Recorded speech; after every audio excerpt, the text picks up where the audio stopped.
Do you know why many top students end up working for those who performed poorly in school? And why do most successful people in society tend to be those who weren't standout students? In school, teachers often told us that if we were weak in a subject, we should treat it as a weakness. A low grade in that subject would drag down our overall score, indirectly affecting our future. This isn't wrong, but it only applies in an academic setting. We've grown up and can't go back. Society isn't like an exam. Exams have two characteristics: 1, you can't use reference materials, and 2, you must work alone. But society is an open book exam. No one stops you from learning anytime. Most importantly, in this era of high collaboration, questions you can't answer can be delegated to others. You only need to excel at what you know and do well. This is called the division of labor. The more society develops, the clearer the division of labor becomes. Each person is just a cog in a large machine. Society doesn't need generalists, it needs specialists. So where do specialists come from? I'll give you a formula: strength equals talent times investment. Talent is what you love and excel at, while investment is the resources and time you dedicate. Everyone has a gift from heaven, their talent. But first, you need to find that gift. I know your life is busy. Still, what I'm saying isn't easy to grasp, especially if you only hear it once. My advice is to watch until the end, listen repeatedly during your free time or while doing chores. Share and save the playlist for convenience. I guarantee that within a few short months, your mindset will elevate to a new level. Black Crystal, dear friends, how do you find your area of talent? It's actually just 3 steps. First, don't worry too much. I want to tell you a real secret: the vast majority of people live vaguely. They don't know their true strengths or what they should do. So, to live better isn't hard. You just need to be a little more aware than most, identify your strengths, and use various tools to maximize them, redesigning your life. I'll guide you on how to recognize your strengths, find your talent area, and make the best use of it. First, listen to a short story. Once you understand, continue watching. On the vast grassland, there are lions and antelopes. Lions are born lions. Antelopes are born antelopes. Knowing who you are is the starting point of everything. Lions must hunt antelopes to survive, while antelopes only need to run and eat grass. But here's the thing: antelopes don't need to compete with lions. They just need to run faster than other antelopes to live happily. Understand? The internet era is overly developed. But what does that have to do with me? They are lions. I'm an antelope. They eat meat. I eat grass. There's no comparison. As an antelope, who should I focus on? In other words, as long as I can outperform my peers, I'll win the world. In this competitive era, we need to identify and focus on our strengths, then strive to maximize them. No one is perfect. Everyone has weaknesses. As long as those weaknesses don't threaten your survival, it's fine. I believe many have heard of the bucket theory, right? This theory has harmed many people. The bucket theory, also known as the shortboard theory, is a popular concept in education and management, derived from the fable of a water bucket made of wooden planks. According to this theory, the amount of water the bucket can hold depends on the shortest plank. In education, this theory is often applied to suggest that students must improve their weakest subjects to enhance overall performance. However, this theory is criticized for not focusing on leveraging individual strengths. In reality, many successful people focus on developing and utilizing their strengths rather than fixing their weaknesses. Do you know why many top students end up working for those who performed poorly in school? And why do most successful people in society tend to be those who weren't standout students? It's because those naughty kids weren't overly influenced by this mindset. In school, teachers always told us that if we were weak in a subject, we should treat it as a weakness. A low grade in that subject would drag down our overall score, indirectly affecting our future.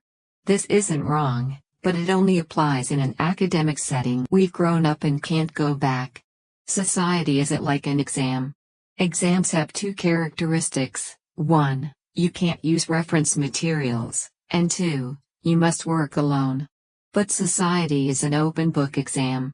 No one stops you from learning anytime. Most importantly, in this era of high collaboration, questions you can't answer can be delegated to others. You only need to excel at what you know and do well. This is called the division of labor. The more society develops, the clearer the division of labor becomes. Each person is just a cog in a large machine. Society doesn't need generalists, it needs specialists. So where do specialists come from? I'll give you a formula: strength equals talent times investment. Talent is what you love and excel at, while investment is the resources and time you dedicate. Everyone has a gift from heaven, their talent. But first, you need to find that gift. If you're unsure of your talent, follow these 3 steps. First, reflect. Think back to your childhood. Was there something you did faster and better than others? Something others spent time and effort on, but you did effortlessly? Everyone has one or more such things. Second, self-efficacy.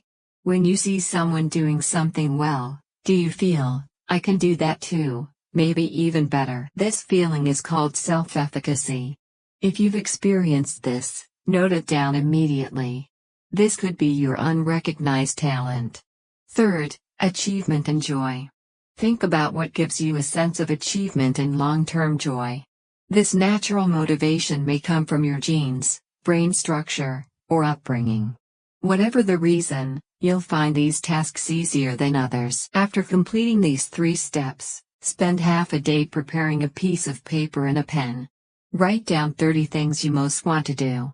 Group similar items together and assess their market potential, how close they are to making money. Finally, based on your inner desires, narrow it down to one thing. This should be something you find relatively easy and excel at compared to most people. This is likely your talent. Once you've identified your talent, the next step is to refine and amplify it. You need to invest enough to turn your talent into a competitive advantage. Otherwise, it's meaningless. As I said earlier, strength equals talent times investment. Talent alone isn't enough. Relying solely on innate talent won't make you stand out in the market. Therefore, you need purposeful practice to amplify it. During this process, many struggle with persistence. Here, a crucial technique is designing a feedback mechanism. Break your plan into smaller steps and set achievable goals. Turn a big goal into small tasks that bring continuous satisfaction. Regularly share small successes and seek praise. This will keep you motivated. Feedback from small steps is vital. It grows over time, boosting your confidence and making you feel, I can do this. Gradually, you'll feel excited, and your brain will seek this feedback repeatedly. Congratulations, you've become addicted to this process. This is the mechanism of addiction. Once this cycle runs, you'll propel yourself into a positive trajectory. On this foundation, to achieve greater success, you need to learn how to increase your value. In the long run, small feedback-driven motivation isn't enough. Over time, you'll need to think clearly about the impact of your work on society and others. What do you help others achieve, and what do you gain? This sense of achievement and satisfaction is irreplaceable. At a certain stage, you may need a long time to find meaning in what you do. The combination of benefits and meaning forms a strong belief.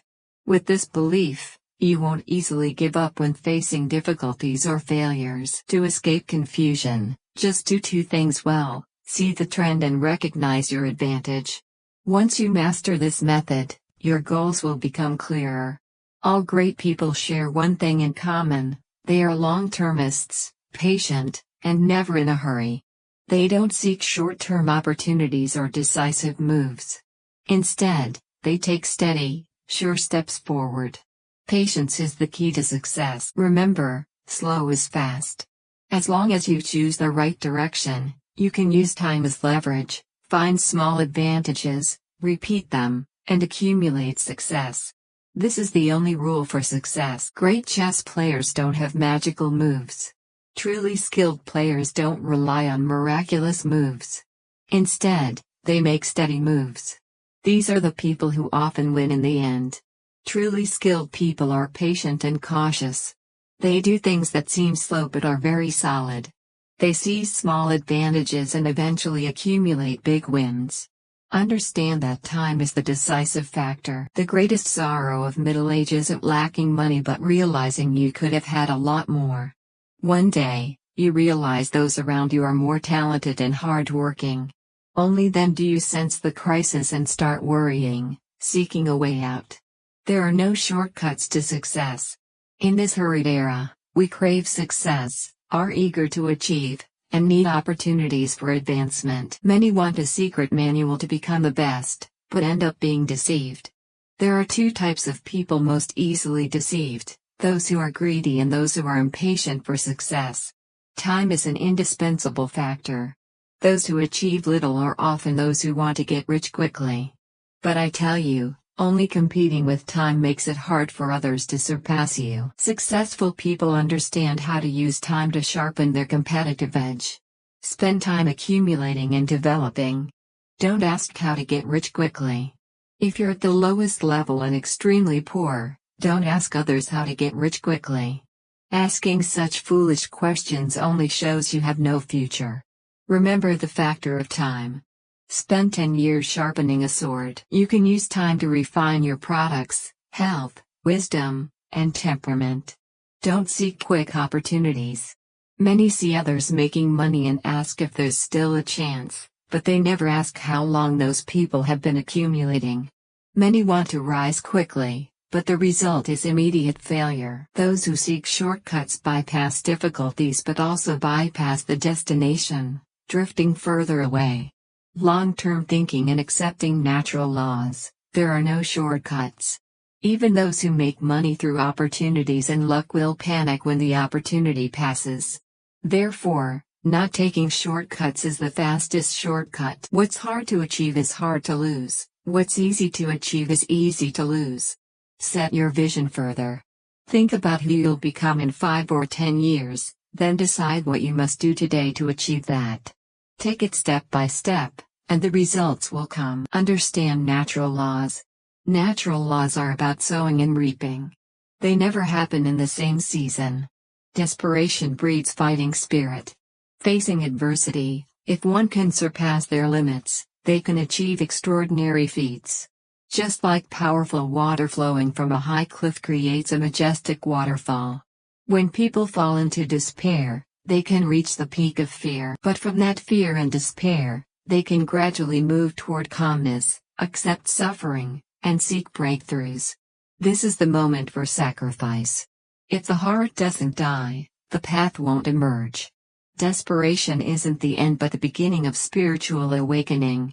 After enduring hardship, joy will come. After 10 years of difficulty, when the time comes, you can gallop ahead. If you're facing despair and enduring suffering, congratulations, a turning point is coming. In spiritual studies, this is always emphasized. Keep going, my friends. Next, I'll talk about how to boost your energy.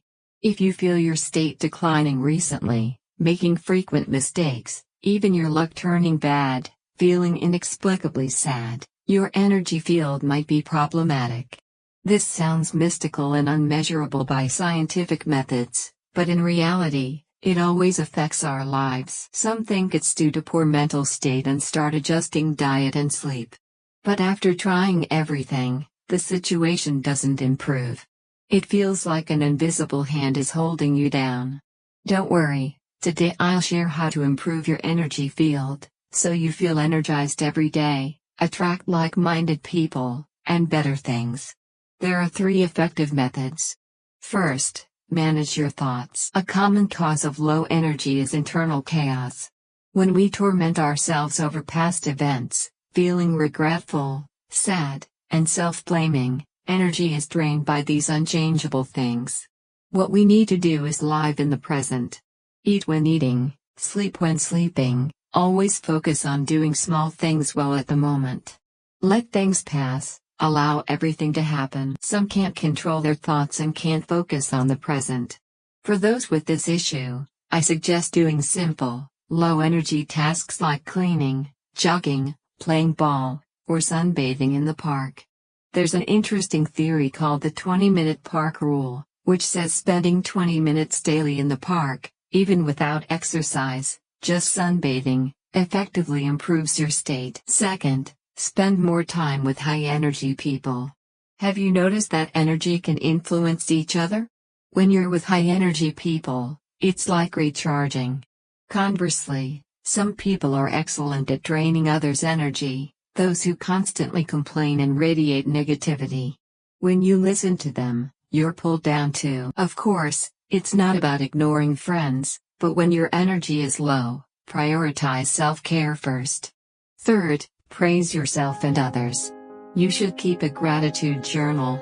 Every night before bed, recall 3 things that made you happy that day and praise yourself. This boosts your confidence and energy. This isn't empty talk but a highly effective psychological therapy method found in many psychology books. The mind changes with thoughts. When thoughts are positive, your mood changes too. Praising others is even more important. This not only makes others happy, sharing joy, but also helps you change comparison and inferiority feelings. When you can be tolerant of others' success, you become more confident. Every time I talk about this, someone comments that money can solve everything, and having money means high energy. But that's not true. Money is important but not